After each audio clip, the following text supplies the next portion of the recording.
Moon. Moon has been out for quite some time with injury. We believe he will be available today, although I asked Kendrick Saunders just minutes before we came on the air. He said, game time decision, we'll wait and see. So he was certainly not tipping his hand. As Gannon with the opening possession, wearing the maroon jerseys, a drive to the cup, and a foul committed against Seton Hill on the take by Matt Johnson. Foul goes against Jaden Nelson. Starting five once again for the Griffins. Nelson, Secunda, Paola, Davis, and Green as heading to the stripe for two is Matt Johnson. The starting five for Gannon University, number 4, Frank Webb Jr., number 5, Chris Clancy, 10, Kevin Dodds, 21, Johnson. That's the first shot. Finds the net for Johnson, and 23, Michael Turtsey, round out the starting five for Gannon under the guidance of first-year head coach Kelvin Jefferson. Yeah, Matt Johnson is a senior, averaging 9.3 points a game. And he has 2 in the early going. Neither one of these teams scored the basketball very much. However, the defense has been outstanding for the Golden Knights. That's a big reason why they have a winning record overall, as well as in conference play. Now we have the first foul against the visitors. It's going to go as a hold on Chris Clancy, 6'2" freshman. Yeah, the Gannon Golden Knights come into today's game averaging 69.5 points a game, only permitting 67.1. Jump ball. It'll stay with Seton Hill. And Seton Hill, on the other hand, scoring 66.3, yet permitting 77.7. Yeah, 2 of the lowest scoring teams. There's a shot, just had a shot of Kelvin Jefferson, first-year head coach of the Golden Knights. He has a pretty accomplished resume that we'll get into throughout this broadcast. It's Secunda holding the basketball. 10 on the shot clock for the Griffins.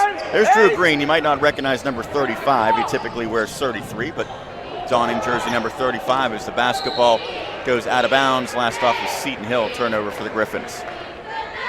Yeah, prior to the last game against Mercyhurst earlier this week, Drew Green's jersey number 33 had some rips and tears and wear and tear on it, so he switched to number 35.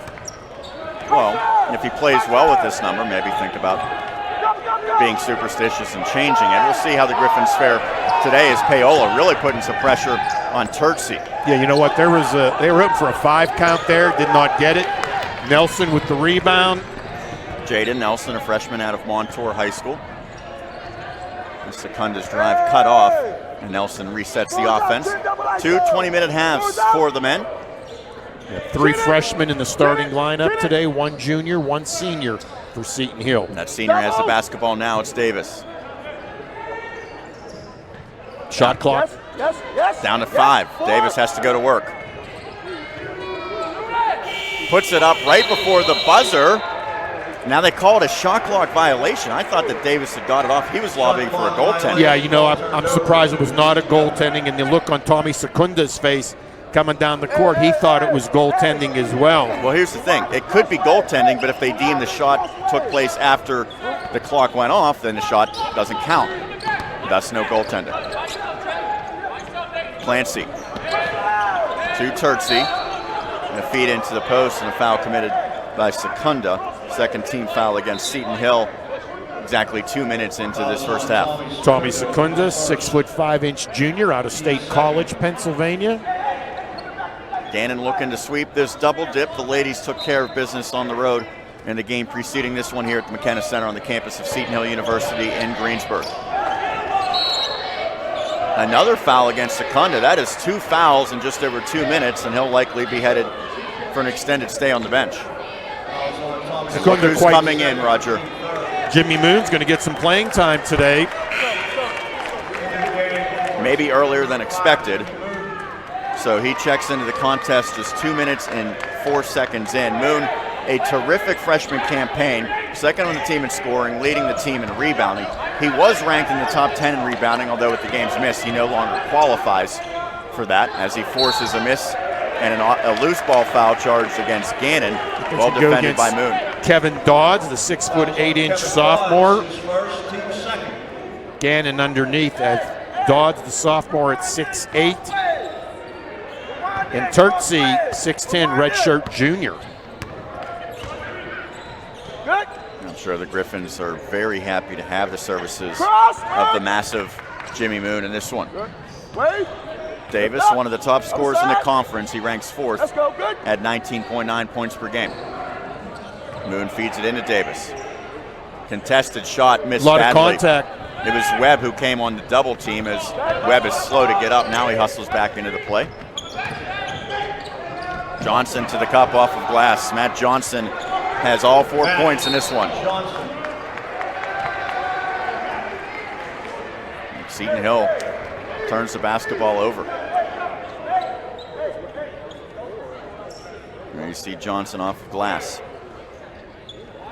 Matt Johnson, the senior out of Chicago, Illinois. Adlai Stevenson High School.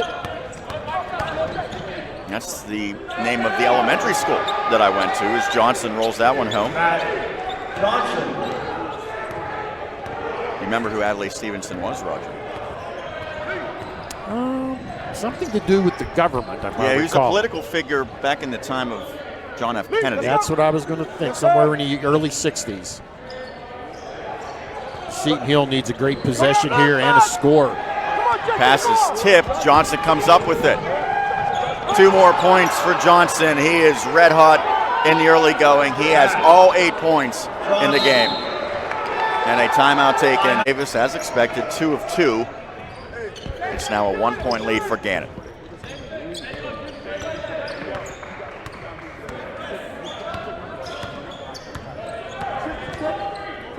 Johnson moves the basketball. He was red hot in the early going.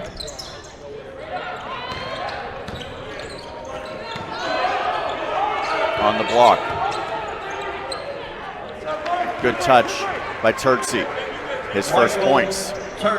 Yeah, a bit of a mismatch there physically. Well, they tried to get Turtsy some touches in the paint. That time he took advantage. Karabatzos thought about the bounce pass, wasn't there. He and Moon play catch with it. Halfway through the shot clock.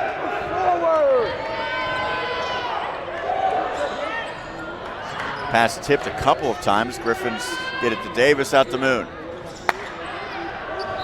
Basketball last tipped by Tabe as Paola returns to the floor. And a timeout on the floor as well. 3:22 left in half number 1. It's a 3-point lead for Gannon over Seton Hill, 25-22 in favor of the Golden Knights. We'll take a break, come back and continue first half. Very, very well here in half number 1. Not that the series history necessarily reflects where these teams are now, but it's been a close series all time. A 9-8 lead for Gannon over Seton Hill. Mentioned the Golden Knights claiming victory in the first meeting this season as a foul inside charge against Jimmy Moon. They're going to call. They're saying Moon hooking the arm.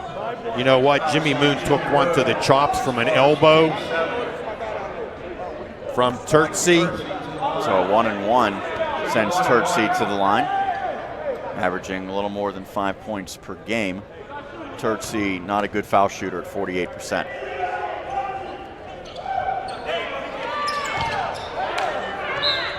And it goes to Seton Hill off of the miss. Javier Valerius is not happy with that call. He felt it was off the hands of Paola. Griffins with a chance to tie with a 3. Davis in the corner. Yes! Yes! Cut! Now Moon from the foul line. Cut! Cut, Merrick! Davis in the corner, open, 3. Oh, hit the side of the backboard. You don't see that often. No, from Nathan you do Davis. not. Johnson attacks Karabatzos. Basketball tipped around. Johnson comes down with it, can't finish. Tip attempt by Valeris. Paola throws it away. Well, the Griffins dodged some bullets there, but ultimately possession will go back to Gannon. Yeah, we'll see it here. A lot of good defensive effort from the Griffins. Jimmy Moon, Merrick Paola. Paola, strong rebound. Just out of the reach of Anthony Karabatzos. And those second and third and fourth opportunities in possession can certainly wear down a defense. Offensive foul, however, on the illegal screen. It'll go against Valeris. His first, because it was an offensive foul, the Griffins won't head to the line. That is correct. They will not be shooting. Tarabatsos looking to his head coach Kendrick Saunders for instructions. Saunders coming by way of Navy, where he was an assistant, also an assistant in Army in Frostburg State, as well as Hunter College. First role as a head coach here for Seton Hill.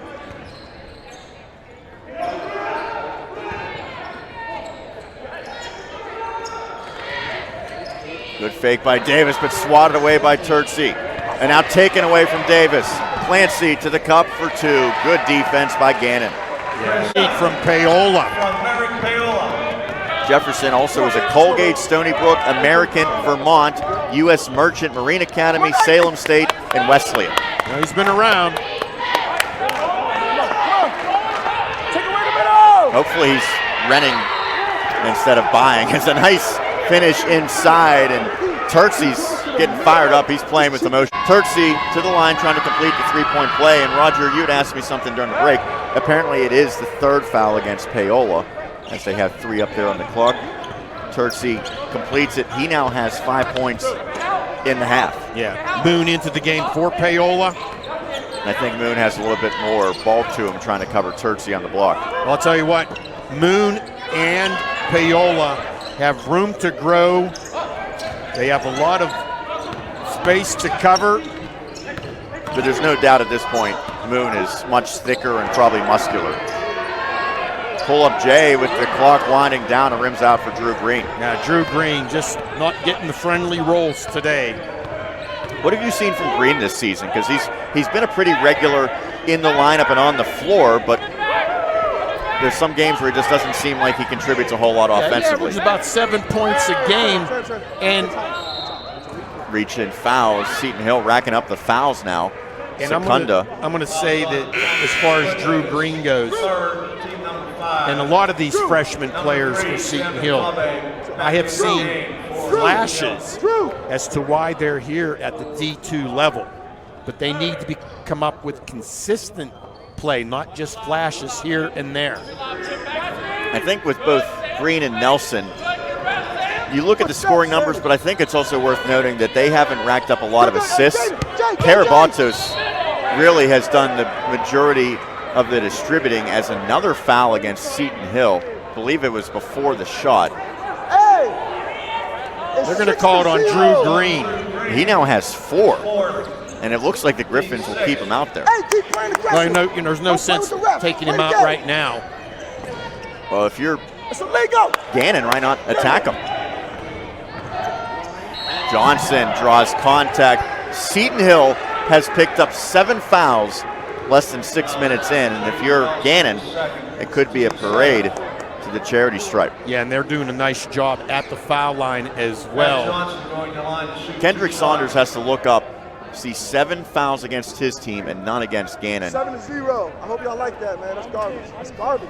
That's absolute garbage. Well, I think he was. I think you can hear it on our crowd on cue. Home floor to 7-0. First one rattles home for Johnson and extends the lead 43-36. It's so hard for the entire second half now for Seton Hill to play defense. Yes. As I said earlier, it seems that anytime Seton Hill lays a hand or a finger on some of the Golden Knights, they're getting whistled for it. And I have had plenty of conversations with my friends and colleagues about the foul situation. It's completely different for the men's versus the women's game. And I think there's a lot of good. The 1-on-1 is, I think, pretty interesting and adds to the intrigue. But part of me wants to see the fouls reset maybe halfway through. As, by the way, first foul goes against Gannon. It's against Cicero. Because with 7 fouls already, Gannon's going to be shooting for the next 13:49, and that just doesn't make for good basketball. I like the way they have adjusted the rules in the women's game. I think that should be universal. It's 4 quarters, so after every 10-minute quarter, it resets to 0. Now, there is not the 1-and-1 as the whistles continue, and wouldn't be surprised by the end of this half, if it gets close to back even between the fouls called, it goes against Clancy for the third time. Chris That's Clancy notable. seemed a bit bewildered by the call. But again, the difference for the women, you don't have the 1 and 1. You have the automatic double bonus once the team fouls get to 5, but it resets every 10 minutes. I still like resetting at each quarter. That is a wonderful rule they have implemented in the women's game. And that's what the NBA has as well. 5 team fouls. Shot off the mark by Davis as Cicero comes crashing down for the board. He's pretty quiet. Leading scorer has just 2. Cicero averages 13.5 points a game. Right now they're relying on his defense, are the Golden Knights. Easy. That's a foul on Moon on a reach in. Well, a 1-and-1 scenario. So if we're looking at new rules that should be implemented, Sean, in the college game, 4 quarters for men, and at the high school level, everywhere, a shot clock. And a lot of my friends have said, you know, if you change things too much, then there's maybe consequences that you haven't thought about. And I get that aspect of it as a foul shot converted by Turtsy. One of the other aspects is at the high school level, players get 5 personal fouls playing a 32-minute game. At the college level, they play a 40-minute game and get 5 personals. Do you maybe expand that to 6? That's another question that certainly could come into play. And the reason I mentioned the shot clock, Sean,